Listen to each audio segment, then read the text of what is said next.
Hello, my name is Kelly Tebow, and I am with the New Jersey Center for Tourette Syndrome and Associated Disorders. I will be your organizer this evening and would like to welcome you to our webinar on the benefits of neuropsychological evaluation. Thank you all for joining us. Before I introduce the speaker for tonight, I'm going to cover some housekeeping items with you. All participants are muted, and if you have a question, please type it in the bottom of your question box and click send. You may send questions during the webinar. However, we will have Dr. Sperazza answer the questions at the end of her presentation. We will get to as many queries as time allows. In addition, tonight's presenter is available to take your questions on the Wednesday webinar blog, which is accessed from our homepage under the heading Programs. The blog will be monitored for the next 7 days. Feel free to look and post questions as often as you like. Answers will be archived for future reference. If you missed part of the presentation or would like just to watch it again, an archived version will be posted. We value your input, and in order to expand the webinar experience in the future, we need everyone attending to fill out the survey. The New Jersey Center for Tourette Syndrome and Associated Disorders and its directors and employees assume no responsibility for the accuracy, completeness, or objectivity or usefulness of the information presented on our site. We do not endorse any recommendation or opinion made by any member or physician, nor do we advocate for any treatment. You are responsible for your own medical decisions. Tonight, we're welcoming Cristina Sperrazza to our webinar family of presenters. Dr. Sperazza is an early career pediatric neuropsychologist with experience in neurodevelopmental disorders, particularly autism, ADHD, and specific learning disorders, as well as common comorbidities such as anxiety, depression, and disruptive behaviors. Dr. Sperazza also provides executive function coaching. She has worked in research and clinical settings across New York City, New Jersey, and Pennsylvania. Dr. Sperazza's experience has emphasized the importance of interdisciplinary collaborative team approach to effectively help families. Welcome, Dr. Sperazza. We look forward to your presentation. Thank you very much, Kelly, for that introduction. I'm going to start showing my screen now. So hopefully this is in view. There we go. Is that all good? Needs to be in presentation mode, but yes. There we go. All good to go? Good to go. Wonderful, awesome. So again, thank you for that introduction, Kelly. As mentioned, my name is Dr. Cristina Sperazza, and I am a clinical neuropsychologist currently working at Neurabilities Healthcare. I'm currently at the Wall Township location, and we also have locations in Voorhees, New Jersey, as well as King of Prussia, PA. Today, I'm going to be speaking to everyone about what the benefits of a neuropsychological evaluation may be. And as Kelly mentioned, a lot of my work is primarily with the pediatric population. This ranges from toddlers all the way through college students. So oftentimes throughout my talk, I'll be referring to kids, to patients, their families, parents, and schools. That's not to say, though, that these benefits can also apply to older adults, and I'll make some references as appropriate throughout. As Kelly mentioned, feel free to use the chat, and I'm happy to answer as many questions as possible towards the end. So for tonight, we're going to talk a little bit about what is neuropsychology, how our evaluations differ from school evaluations, who also can benefit from neuropsychological evaluations, what the process entails, what the actual benefits or outcomes of a neuropsychological evaluation may be, and I'll also be providing some resources, and these handouts are provided to you with links and other access as well. So I wanted to start off first. You're going to also hear me probably throw a lot of acronyms around at you and abbreviations, and I just wanted to put in here for reference throughout some of the abbreviations that aren't explicitly spelled out, but you'll hear me say things such as ABA therapy, This is a common form of therapy for particularly kids with autism or individuals who have weak adaptive skills. You may also hear me make references to CBT or DBT. These are types of outpatient therapies like cognitive behavioral therapy or dialectical behavior therapy to help treat mood or behavior disorders. CST and IEP go together in terms of a school setting. So for example, the child study team at a school consists of academic staff who help to implement an individualized education program for students who need that. And this is really kind of a document that outlines any accommodations or special education services a child may be eligible for and should be receiving. You may also hear me talk about or referring to what we call the DSM-5, and this is, as a psychologist, as a neuropsychologist, a diagnostic and statistical manual that we use. So basically, it's this big book that has all these criterias and features of certain disorders, and this is what we are using to help guide our diagnoses, to help decide if a diagnosis is warranted or not. And lastly, two other types of therapy you may hear me refer to are parent-child interaction therapy or parent management training. Also different types of behavior therapy, more based on parents learning some new tools and tips and techniques to help support children who may have some disruptive behaviors. So let's first start off by talking about what is neuropsychology. Neuropsychology is considered to be a science that looks at analyzing brain-behavior relationships by utilizing standardized test measures. So our goal with these tests is to see how individuals approach tasks, how they're thinking, how they're problem solving. That gives us insight into how they're using certain parts of their brain functions. And then through their behaviors, their responses, we're able to effectively collect some data on that in a standardized way. Neuropsychology is used for various reasons. Across the lifespan, it can be used to evaluate an individual's neurocognitive capacity. So what are their abilities? What are their strengths? What are the areas they're struggling in? It's also used for diagnostic purposes. It helps us to identify if there is something going on that may be causing some dysfunction or interruption in somebody's functioning. It's used too to help to increase the validity of diagnostic impressions. So in that big book that I referenced, the DSM-5, it has all these features, behaviors, symptoms essentially of different disorders that we're looking for. And neuropsychological testing is not required in order to make a diagnosis. So nowhere in that book will you say that someone must have a neuropsych evaluation. Rather, though, neuropsychology can give us a lot of insight into an individual's strengths and weaknesses from a cognitive perspective. It also gives us a lot of great information behaviorally. So our evaluation can help to increase the validity of diagnostic impressions that parents may already have some kind of concerns about, or other providers on the child's team may have these concerns or provided initial diagnoses and just want some more insight into their functioning.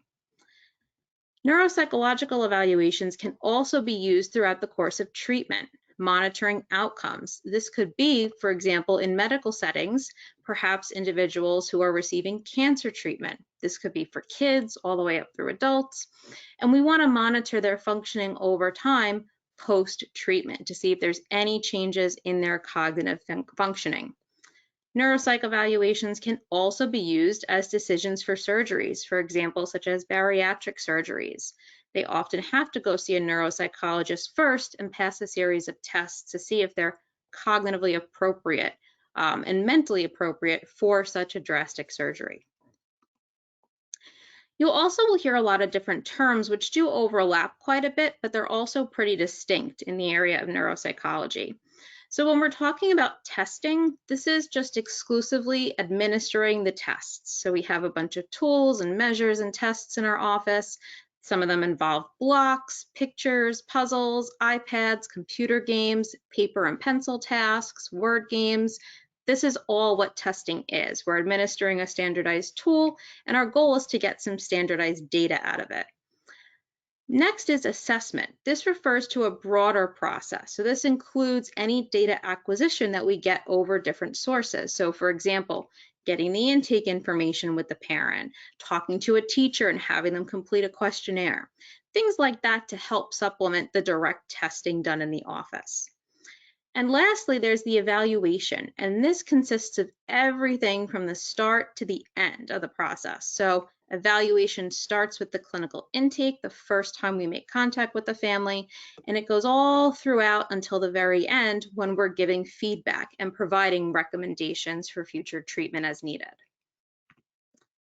So neuropsychological evaluations do differ from school evaluations in many ways. And I want to preface this by saying I'm highlighting these differences because one evaluation is not necessarily better than the other. It all depends on the needs of the child or the needs of the student, as well as the referral question and what families are hoping to get out of it.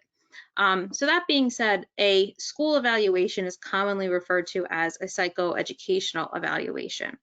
And these are used and these are done by the school, usually by a school counselor, a school psychologist, a social worker, other academic staff. And it's used to determine if services are warranted for a student. So does the student need special education? Do they need speech, occupational, or physical therapy? So they help to determine how appropriate a service is for a student. On the other side, with neuropsychological evaluations, most families come to us saying, does my child have ADHD? Does my child have autism? So it's very diagnostic focused. We also are able to provide a pretty comprehensive understanding of their overall functioning. So if families don't have a specific question in mind, like, does my child have autism? They may come to us saying, why is my child struggling with making friends and getting along with other people? Is it inattention? Is it anxiety? Is it autism? So they may not have those specific questions, but rather they may come to us with a broader question. And through our comprehensive evaluations, we can provide them with some insights. So because our evaluations are quite comprehensive, we can assess more domains than a school often can. So some of the areas certainly do overlap. So for example, across both evaluations, we look at overall intelligence, or essentially their IQ. We look at a range of academic skills, and we also look at behavioral or emotional functioning. This may not always be part of a student's school evaluation. They tend to kind of include these more so as needed, again, depending on the needs of the child. From a neuropsychological perspective, we can also look at language skills, we can look at motor abilities, we can also dive deep pretty into attention and executive functioning and how this may impact other areas such as a child's academic skills or their learning and memory abilities as well. And we can also again look into social functioning. With regards to outcomes, they're also a little bit different. So with a school evaluation, no diagnosis is given. Rather, they do provide classifications for an IEP if an IEP is warranted. These classifications can be something like other health impaired, autism, a specific learning disability. There's a whole range of them, and these criteria that they're using to determine eligibility are based on state or federal guidelines. What the school is essentially doing is to see, does the student need services because their education or their academic performance is adversely impacted or affected? So they're looking at it from a very specific lens by looking at education impact. In contrast, on our side, we're looking at it from a clinical lens. So we are able to provide diagnoses if warranted, and ours is based on clinical criteria. So again, the DSM-5. We're able to recommend intervention. So if we do diagnose, let's say, a learning disability, we're able to recommend that a student should get an IEP or that they should be provided with related services or supports or academic interventions. However, the school is the one that ultimately has the final say in these decisions. They have to just, at the end of the day, consider our report. They do not have to implement everything that we're recommending. On our end also, we're looking more for clinical impact or clinical distress, and this could be across more settings than just school. So for example, if we see any impact or impairment at home, if we're seeing it in social settings, so we can look above and beyond just the academic or the educational impact and look at other areas as well. So who can benefit from a neuropsychological evaluation? And the answer is absolutely anyone can. As young as pediatrics, we see toddlers often. A lot of times it's related to language delays, other developmental concerns, questions of autism, all the way up to young adults who are in college.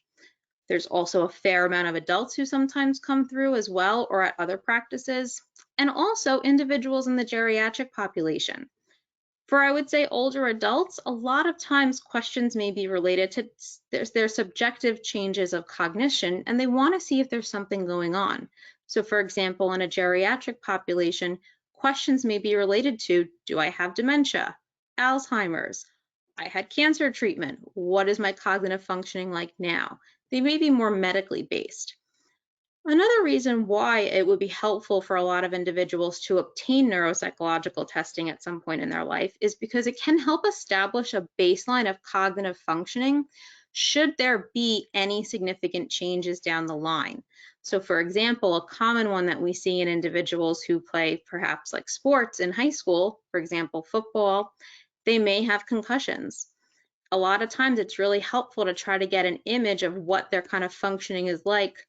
Obviously, we can't tell if or when they're going to have a concussion, but early on as possible. And then following concussions over time, we can kind of monitor what their cognitive functioning is like, if there's any significant changes, if there's any impairments. Similarly, we can also assess for this, again, if kids have any medical treatments that are epilepsy or seizures, and we want to monitor their functioning over time. So there's a great range. It's a really, really great tool to help establish a baseline and monitor changes in the years to come. A lot of common referrals, again, kind of focusing more on the pediatric population, relate to low academic achievement. So does my child have a learning disability? This is one of the biggest concerns that we see and we're able to answer for parents.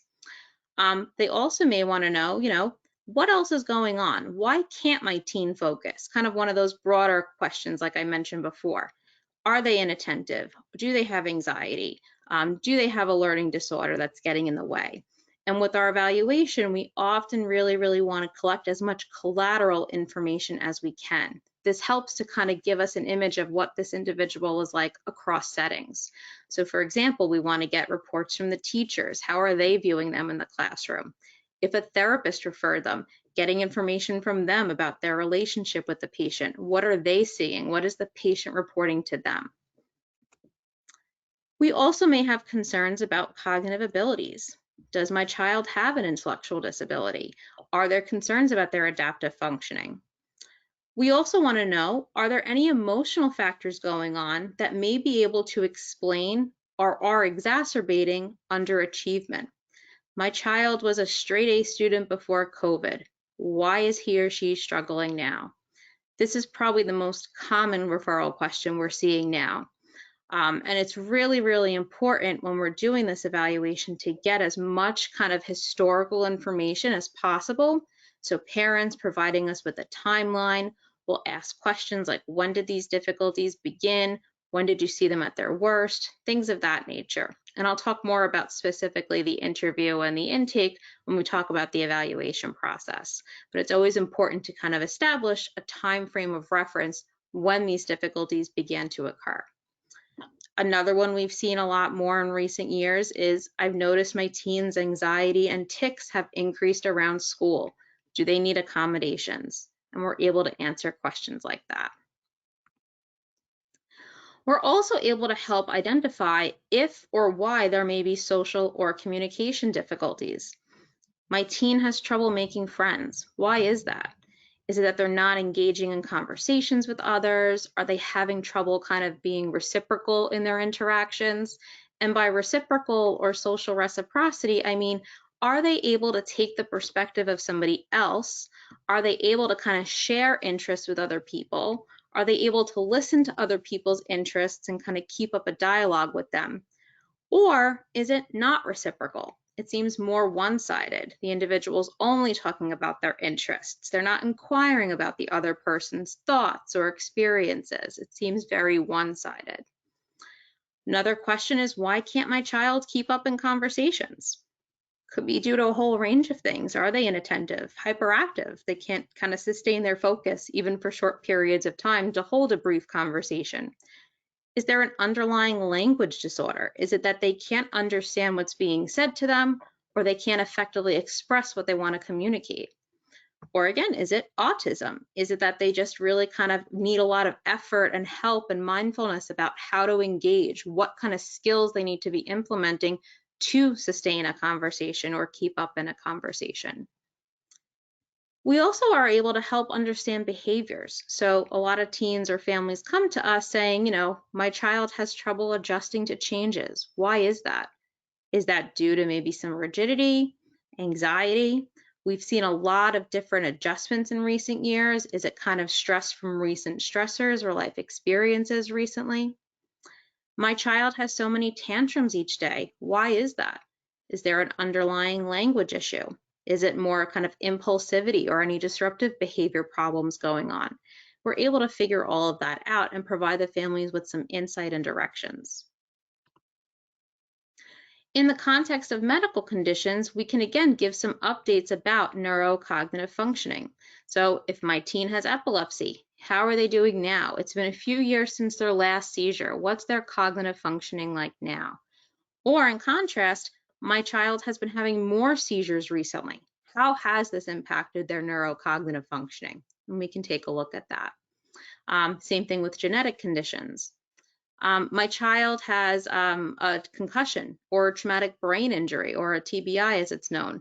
What is their functioning like now? Immediately after the concussion or the TBI, down the line in years to come? We can also assess to see if there's been some improvement over time with the implementation of interventions as needed. So for example, a lot of times we'll get individuals coming to us for ADHD, not on medication.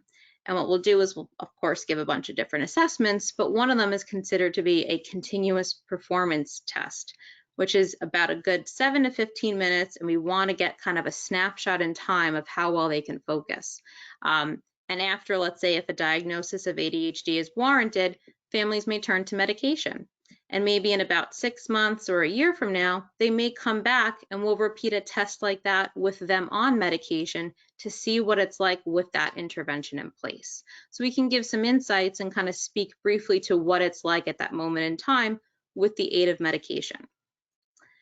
We can also help to describe an individual's strengths and weaknesses, and this can help tailor specific recommendations. So, does my teen need extra time on tests? How can we prepare for their future, for college? Things like that. We often have seen a lot of students come in right around the beginning to middle of high school, especially if they've had ADHD over the years and if they've benefited from accommodations. Does my teen need help on the SAT? Do they need extra time or testing over multiple days? Things of that nature we're able to give some insights to. The most common pediatric outcomes, I would say, are a lot of these kind of diagnostic labels and disorders that we see, mostly all from the DSM-5, with the exception of the fourth one down in that box, nonverbal learning disability. This is a clinical title that we use to describe a certain profile that we often see, where a child has really nicely developed or really strong verbal skills, but not so strong visual spatial skills. And there's what we call a discrepancy, meaning that across a lot of tests, you'll see that their visual scores are kind of lower, but their verbal scores are much, much higher. And an individual with this profile tends to have difficulty reading graphs, reading charts, maybe navigating their way around certain spaces, like going in the hallway and trying to locate a room. They also tend to have some emotional or social difficulties. So they may have trouble kind of interpreting or understanding social cues, especially if they're nonverbal, like changes in people's facial expressions and things like that. So it's important for us to tease that apart from perhaps an autism spectrum disorder or ADHD. Another common pediatric diagnosis we often see is related to a specific learning disorder as well. But a lot of these kind of fall within the neurodevelopmental area, and then there's some mood, behavior, and adjustment disorders too that we also see. So what is the evaluation process like?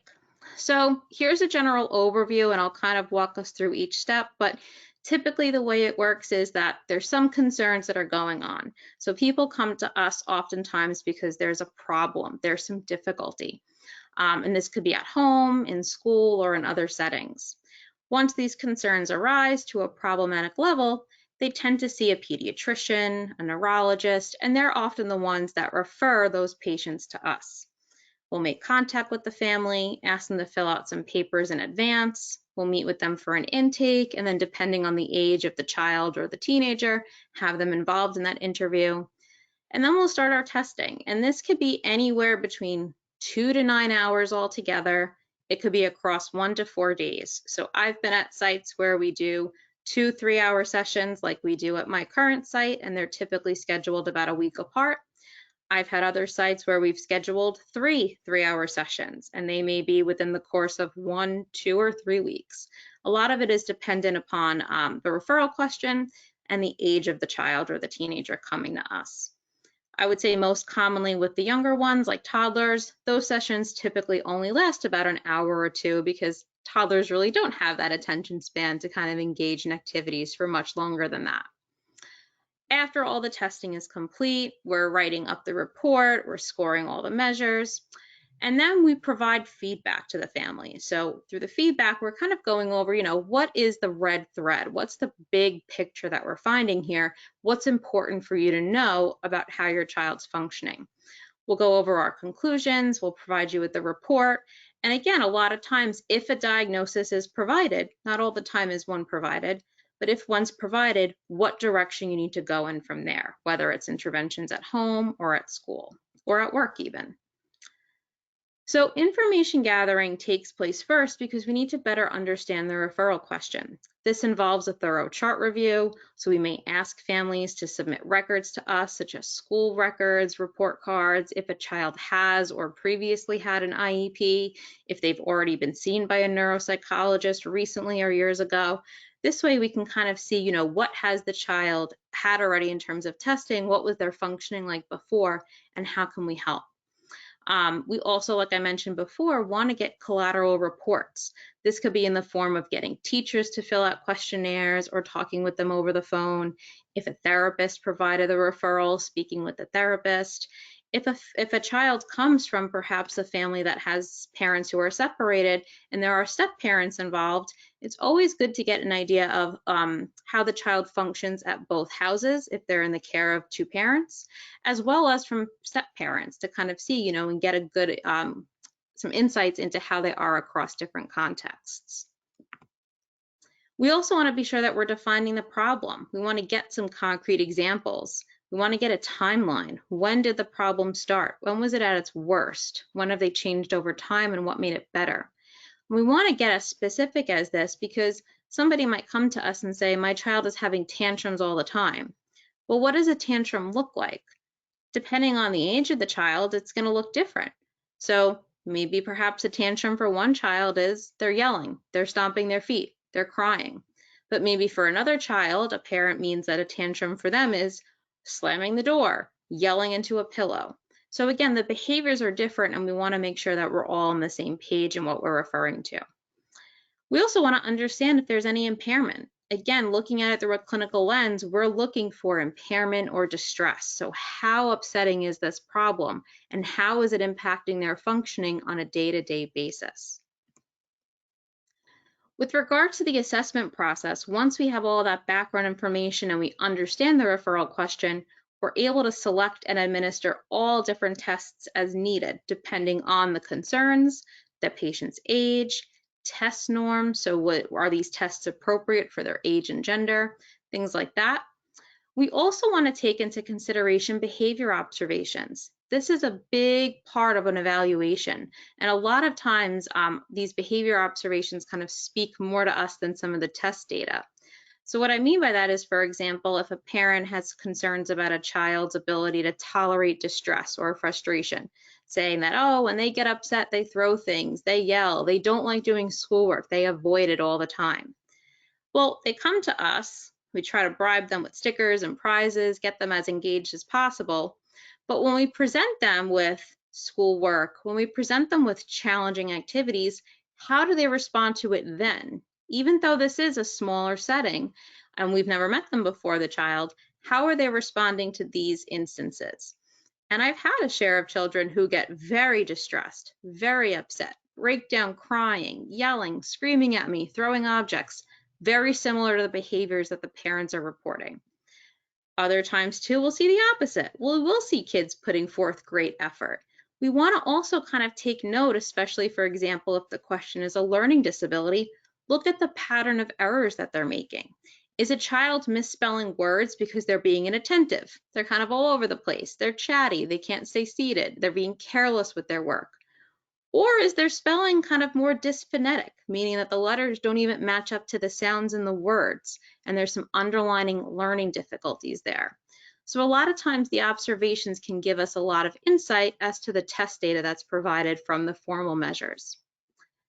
Once we administer everything, we want to score all of our measures, make sure by that point too, we've gathered all of our collateral information. So if we gave rating scales to teachers or therapists, or if we've had phone calls scheduled, get that information all in. As I've alluded to before, we can look at a variety of different domains in all different ways. I will say a lot of times, more so for the emotional, behavioral, and social piece, that's where a lot of the collateral reports are most informative. Again, because we're able to get insights from different people involved in the person's care about how they're doing across different settings. Again, whether it's at school or at home or in other therapeutic environments. The other measures, we can look at anything ranging from cognitive skills to receptive and expressive language. We can look at how well they understand visual information, solving patterns, looking at even fine and gross motor skills. So this can involve writing and drawing and their motor control and speed. Executive functions and attention are some of the big ones that we're able to look at as well. So are they having weaknesses in their ability to sustain attention? Are they carefully monitoring their work consistently? On these tasks that we're giving them, are they able to kind of plan out their work efficiently? Do they need more time than other kids? Are they rushing through work? Are they taking too long to get started on tasks? All of our measures can give us that insight. How are they doing with remembering and learning information? Do they do better when information is repeated to them over and over again in a rote format? Do they do better when it's organized for them in some meaningful way or semantic like a story? Do they do better with visual or verbal information? And how does this affect their academic skills? Are there underlying weaknesses in the areas of reading, writing, or math? Once all that information is collected, we're able to look at all of the data, integrate it, consult as needed. So for example, seeking out supervision. And we want to conceptualize the case. We want to look at everything as a whole. So not just the test data. We want to consider all the background information, all the standardized tests, and all the reports we've gathered from collateral informants. And our goal is to find the red thread. What's the pattern we're seeing, especially as it relates to the referral question? And then based on that, we'll decide, is a diagnosis warranted? Whether or not it is, we'll develop appropriate recommendations across settings as needed. And the recommendations are striving to be practical, and it must align with the data. We wouldn't recommend something that doesn't make sense based on a person's profile. So we really want to be as practical as possible so we can realistically support the patient in real life. Once all that's gathered, we're able to provide feedback then to the family. And we want to do this in a way that really makes sense to them so they can kind of get the big picture and understand, what is effectively going on with their child. We offer relevant resources like books or websites. I often have families asking me, where can I learn more about ADHD or autism? Or how can I help my child at home with reading? And I provide resources like books or websites for that for them. And we send the report to the family. And again, depending on the outcome, especially if we're recommending school recommendations, we let them know, we encourage you to share this with the school. We encourage you to share this with your therapist. This way they can get a sense of what the child's functioning is like and what their needs and their strengths are. So now, why would somebody want to get an evaluation? So what are some of the benefits or outcomes that I've already alluded to? So as I've mentioned, it helps to determine current functioning. How is my child performing now compared to same-aged peers? So a lot of our measures and tests are looking at a snapshot of a person's current abilities at that point in time. So it's really just a data point. But the bigger picture comes into play when we put multiple data points together. And it's kind of, like I said, a snapshot of their abilities at that moment. This can be used then as a baseline to monitor future changes in their neurocognitive functioning. Like I mentioned before, this could be related to medical treatment, or if there was an accident, a TBI, or a head injury. We can use kind of a baseline measure to see how they're doing later on, or with the implementation of some kind of intervention. It also gives us insight into how an individual learns and processes information. Are they slower than other individuals their age? So does that mean they need more time on tasks? Do they have trouble remembering or understanding visual information, but they do much better? How can we accommodate that in their real life? We want to identify their strengths and areas of difficulty. So why is my child struggling to keep up with their peers? Again, because our evaluation is comprehensive, we can provide a lot of insight as to why that might be. So for example, my child has trouble finishing tasks on time. Why? We'll look into possibilities such as anxiety. Is it slow processing speed? Are they distracted? Do they have weak executive functions? Executive functions are the set of skills that we all have that help us make our work and tasks more efficient. These are things like time management, planning ahead, staying organized. So if they're coming to us saying that they're having a hard time keeping up in school, they're not able to turn their homework in on time or finish tests on time, it could be due to a variety of factors. And one of these areas may be a significant weakness, or it could be a combination of a lot of them. Similarly, my child has trouble reading fluently. Why is that? Could also be, is it due to anxiety? Are they reading out loud and perhaps there's underlying social anxiety? Is it due to slow processing speed? This could also be due to anxiety, could also be due to ADHD, could also be due to some motor weaknesses. Or does my child have dyslexia? Individuals with dyslexia, you'll often see, have weaknesses and difficulties with reading accurately or reading quickly and fluently, decoding new words, and spelling words. So even though these are two distinct referral questions, you'll notice that some of the areas are overlapping and other areas can be used to help fill in the gaps and give us some insight as to where the underlying difficulty may be. Ultimately, our goal is to provide families with diagnostic clarity. Does my child have so-and-so? We are able to provide answers whether we're ruling in or ruling out a certain diagnosis. This way, it provides families with validation or confirmation. And the reason we would provide any diagnosis is because it helps us to guide treatment. We want to know what is the appropriate treatment for my child. Now, there's a lot of misconceptions as well out there about some individuals having learning disabilities or having autism or having ADHD and outgrowing these labels or outgrowing these diagnoses.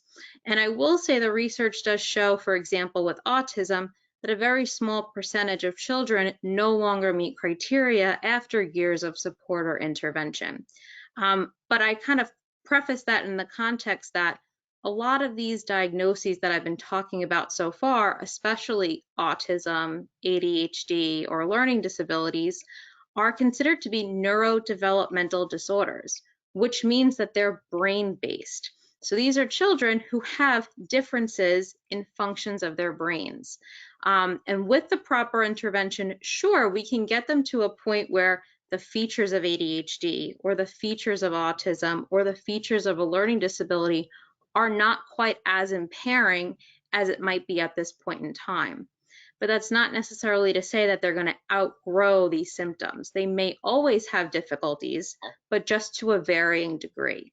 And especially when families come to us with school-age children, I'll always let them know that a reevaluation is really helpful too, especially again, once an intervention is put into place, we can see what the features of these diagnoses look like over time. If more support is needed, less support is needed, or so forth. And it also provides direction to families. So once we've kind of given them some validation or confirmation or some answers and insights into what they're seeking, a lot of times they say, okay, so what do we do next? What are the next steps? What can we do with this information? So we're able to give guidance about services and supports that might be warranted at home, in school. We can connect families to different resources as well. And it helps to inform treatment planning too. So we know what the appropriate interventions are based on the individual's profile and based on our diagnostic outcomes. Some common school recommendations that we may make related to a variety of different disorders may be related to a Section 504 plan or an IEP. So these are basically just legal documents that children have, and it helps to kind of establish what accommodations or services are warranted in school. And again, as I mentioned, the Child Study Team or the CST would be the ones to determine eligibility. So we can recommend it, but they'll be the ones that have the final say. But in our evaluations, we can make comments on or recommendations for class placement. Should it be a small setting for children with autism? Should it be a gifted and talented program? Should it be an inclusion or an integrated classroom with 2 teachers? We can make recommendations about different types of interventions needed based on reading, writing, or math abilities. If a child has disruptive behaviors in the classroom, we may recommend behavior support, such as a functional behavior analysis or a behavior intervention plan. The FBA would essentially be somebody going into the classroom, usually the school counselor, observing the child in that setting, and the goal is to identify what's leading up to the problematic behavior, what is that problematic behavior and how long does it last, and how does it get resolved? What is the function of that behavior? Is the child looking to escape or avoid something? Are they seeking attention? And with that information, they're able to develop the BIP or the intervention plan that helps to kind of lay out what should be done in instances to help reduce those moments of problematic behaviors. Some instances may be, for example, having a child be provided with a behavior para or aid, somebody who can kind of give them the level of support that they may need on an individual basis. Some other related services that we might recommend are speech, occupational, or physical therapy, individual or group counseling, or social skills groups, and we may even recommend an extended school year. And this is typically used for kids who there may have been previously a regression of skills, or over the summer months, they would benefit from having ongoing speech, occupational, or physical therapies to help keep them up with those services. Common accommodations are related to extra time, having tests read aloud, having tests broken up over multiple days, use of assistive technology, so for example, typing on a laptop, using speech to text, having foreign language waivers, so if a child has dyslexia or a language disorder, giving them a substitute for a foreign language instead of making them take a foreign language class, using a calculator or typing or dictating instead of writing. Common treatment interventions, I've kind of introduced some of these earlier, but in terms of mental health therapy, it could be CBT or DBT, behavior therapy, depending on what the concern is for autism or for parents. It would be ABA, PCIT, or PMT. We also may recommend having a medication consult. So for example, with ADHD, if we think medication would be helpful, we recommend they would reach out to a psychiatrist for an appointment. We may recommend some private tutoring or private therapies outside of school. We also might recommend some coaching services like vocational or life coaching for teens who are looking to kind of establish a career or get an idea of what they want to do in or out of college. Executive function coaching to help students work with a clinician so they can learn to be more organized and more efficient with their time and their homework. We may also recommend groups like social skills groups or support groups. And we also probably recommend some at-home strategies. I like to kind of tailor a lot of these strategies, obviously, based on the child's age, and based on their areas of concern. So if a child is really disorganized, I'll provide some practical strategies about ways to stay organized at home, how to break down and prioritize tasks.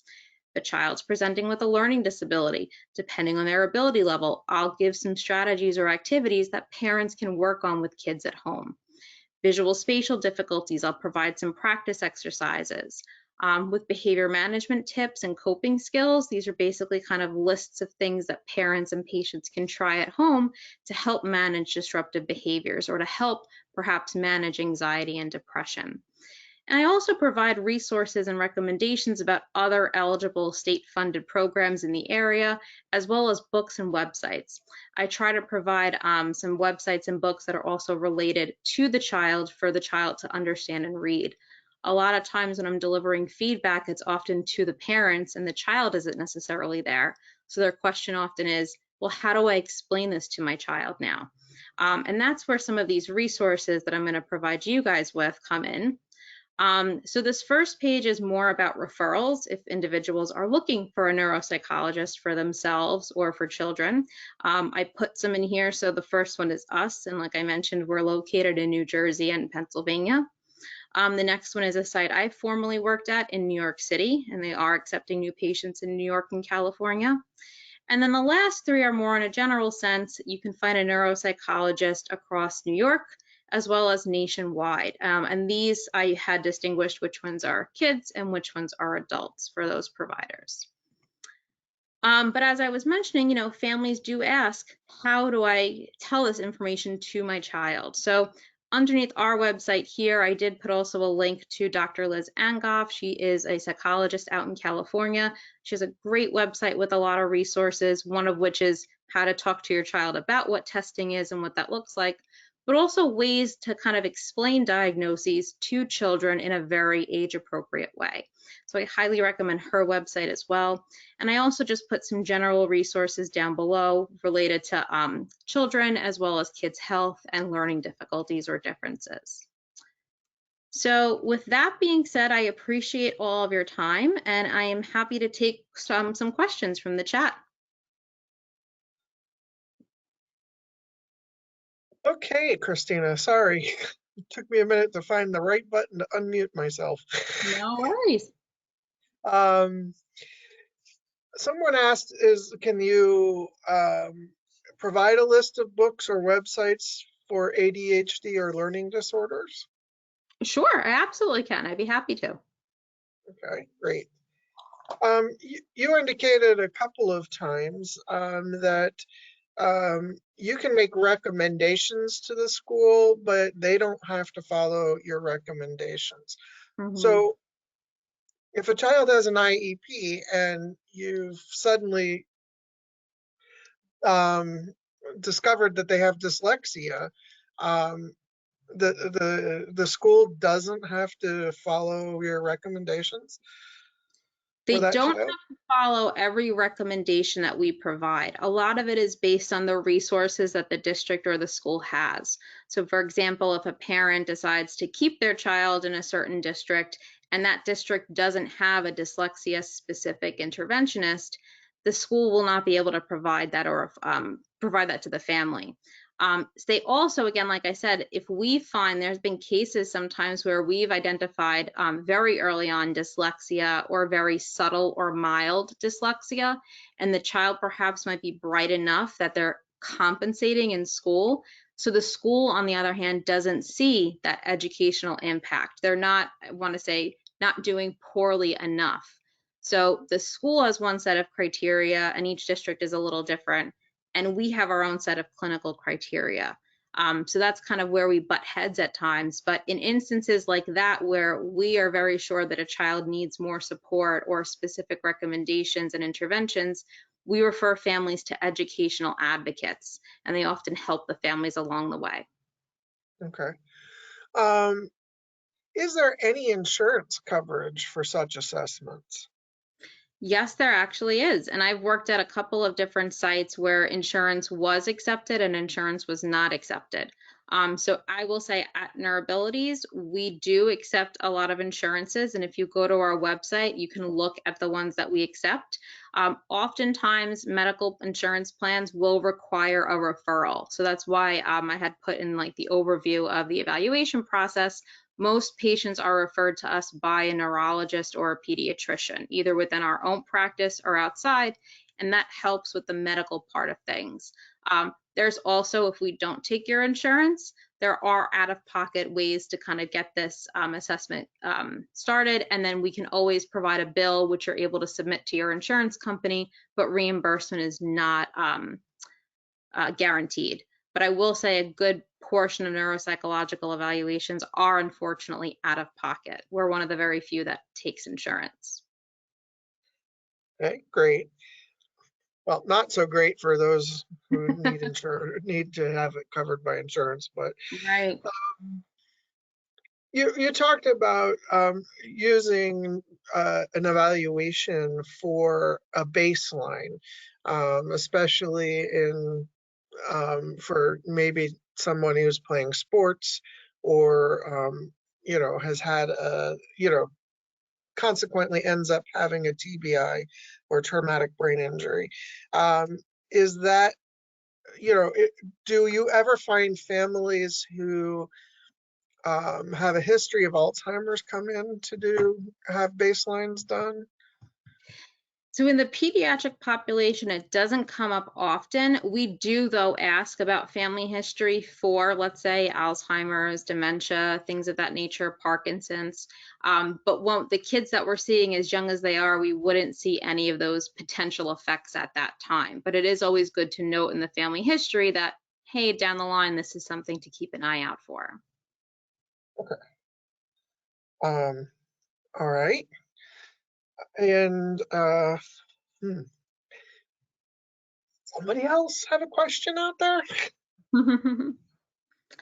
I know, I think one was submitted ahead of time about PANS and PANDAS. This is a really kind of complicated diagnosis, and we do occasionally see parents coming to us presenting with, from other doctors, this diagnosis. The reason why it's so difficult is because there's really not a formal, consistent set of criteria. And especially in the area of neuropsychology and psychology, it's not in that big DSM-5 book, like I mentioned. So similar to like the NVLD profile or that nonverbal learning disability, it's a clinical title that we as psychologists and neuropsychologists use to describe a profile, but there's not a common set of criteria established just yet.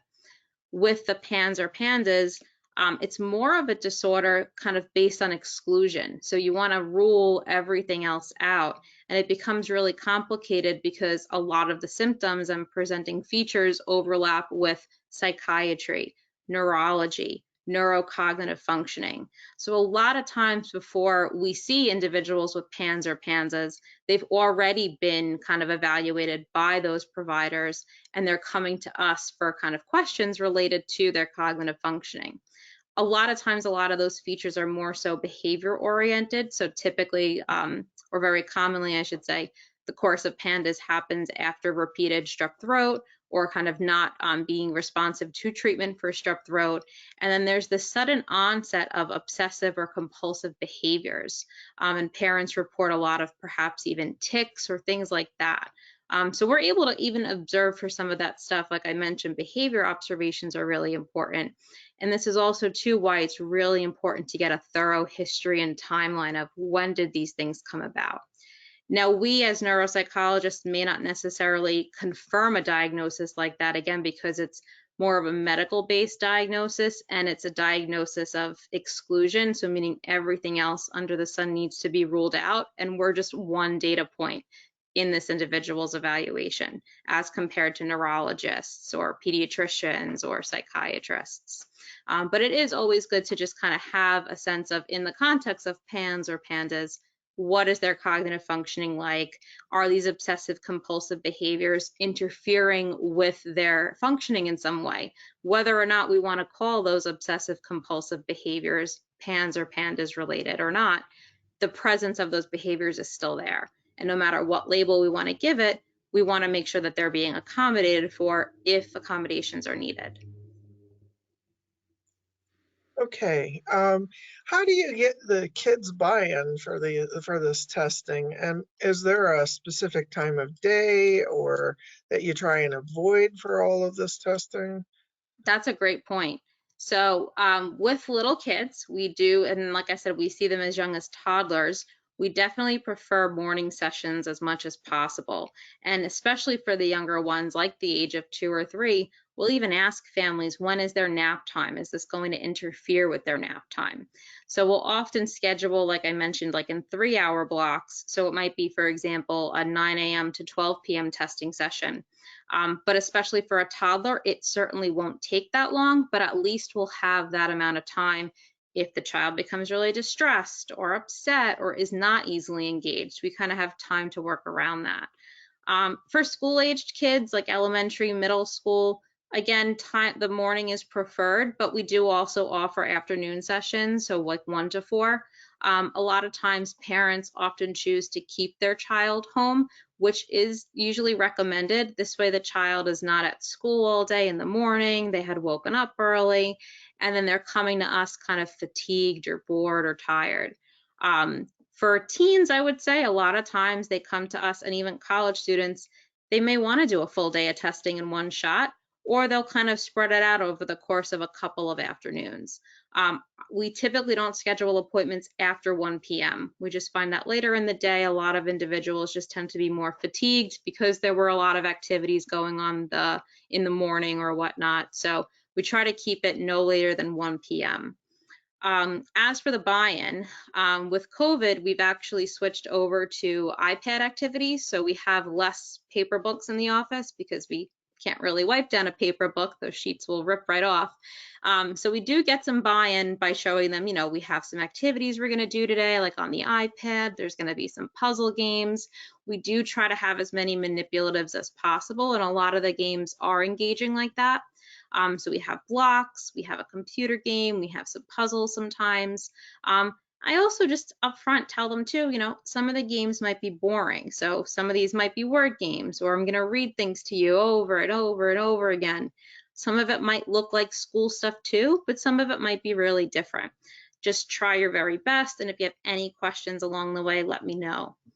For kids who are really incentivized by stickers or tokens, we have those available too, like sticker sheets. So after every couple of activities, they can get a sticker. We easily have a prize box too right on site that kids, we let them know ahead of time that they can pick some prizes from there at the end if we finish everything. It's also helpful, especially for a child who perhaps has a lot of difficulty with engaging in some of these tasks, to give them as much choice and control as possible. So letting them know, kind of writing out all the activities on a piece of paper. This is everything that we have to do. What do you want to do first? What do you want to do next? Or here's all the school stuff and here's the fun stuff, not the school stuff. What do you want to start with? It helps to kind of give them a sense of control over the situation. So like I said, we just try to keep it as engaging as possible. We're very open to families bringing snacks and stuff like that too. Throughout the evaluation, they can have that, especially if it's an afternoon session. And we take breaks as needed. So maybe they need a break every 30 minutes. And that's something important to kind of note in behavior ops, because it can also help to inform recommendations about supports and accommodations a student might need in school or outside of school. Okay. So a little off topic, but we'll ask it anyway.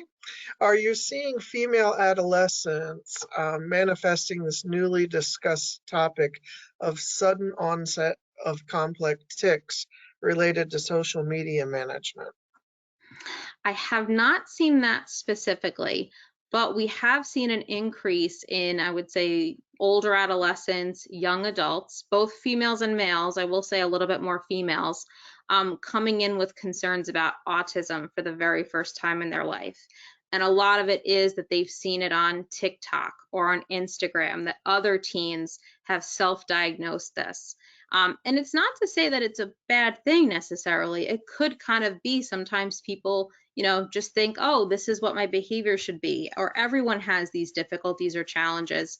And this may be a way to provide some insight as to, no, there might be something else going on. So I always recommend that people, especially if they want to learn more about themselves, whether it's about the sudden onset of tics or whether it's about autism, it can't hurt to learn more about yourself. I think knowledge is power. So if they're coming to us and we find that a diagnosis is warranted, we'll provide one. But there are certainly quite a few times, especially in that population of older adolescents, young adults referring themselves because they saw something on social media, where the diagnosis doesn't fit, but that's not to discount their experience. So we'll let them know, we do still see that you are having tics, or we do see, you are having these social difficulties, but it's better explained by something else. Or it's not explained by autism. Let's see how else we can help you, and still point them in the right direction while validating their experience. Okay. In gathering information from so many different sources, do you try and gather information? Like, you have parents in a household, but sometimes there are grandparents as well. Do you try and gather information from them? Is there a different perspective often between parents, what parents are seeing and other people in the household? Yeah, that's a great point too. So we tend to always start with first whoever the parent is bringing them in, and we'll have them complete some questionnaires in the office. And then beyond that, we'll ask right away for teacher email addresses, and we'll reach out to teachers and ask them to fill out a survey. And it's usually about 1 or 2 teachers, or perhaps a teacher, and if they have, let's say, a learning specialist, or they have a therapist in school that they work closely with, or if the concern is about social skills, someone who can kind of speak to their social abilities in that setting. So it does depend too on the referral question. Outside of that, if let's say it's a grandparent bringing the child in because parents aren't necessarily involved, if the grandparent is the primary caregiver, we'll absolutely get questionnaires from them. I've even had some times where I've had 2 parents come into the office and they're both reporting different things. So I'll give both parents questionnaires and kind of see the differences. Or I'll have a child come in who their parents have split up, and they'll come in and bring parent 1 with step parent 1 on the first day, and then parent 2 with step parent 2 on the next day.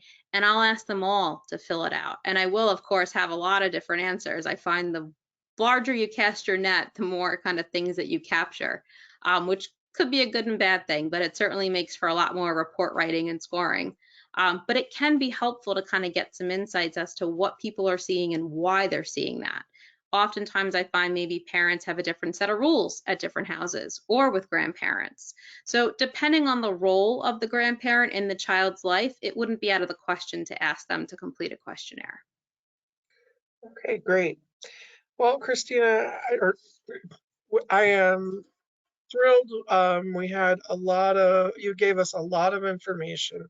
It was very, very informative. I want to say thank you for your time this evening, and we look forward to working with you further. And there'll be, for the audience, there is a survey as you leave.